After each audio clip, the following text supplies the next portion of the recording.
every dollar we save in energy usage is a dollar we put back into education.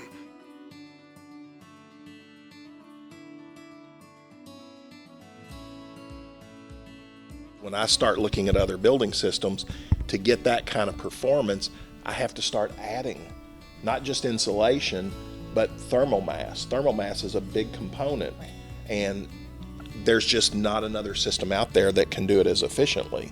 And so that was sort of the very first piece of the puzzle, if you will. And then it became, okay, we know we got to get 75% energy reduction out of what we've been usually designing. ICF gets us, that's a big component. Now we start looking at other things. And when you run out of big ideas, then you look at everything. And so it is a combination, because the lower you go, the harder it gets. So it allowed for a multitude of flexibility with the trades, so that, you know, you could have your conduits in place and everything following right behind. So it just allowed for a more concise timetable for that construction. I think we've done 24 schools this way now.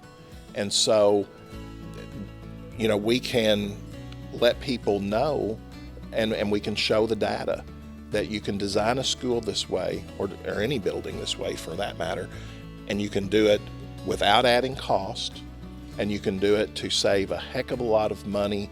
And, you know, to me, it's just a win-win. It's a win for the school system, because the money they can put back in the classroom.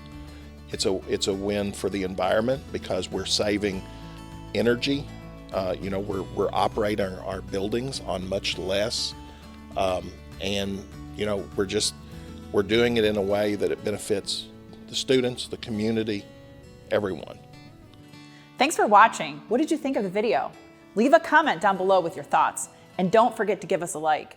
Are you interested in seeing more content like this? Hit the subscribe button to stay up to date with all our videos, and we'll see you next time.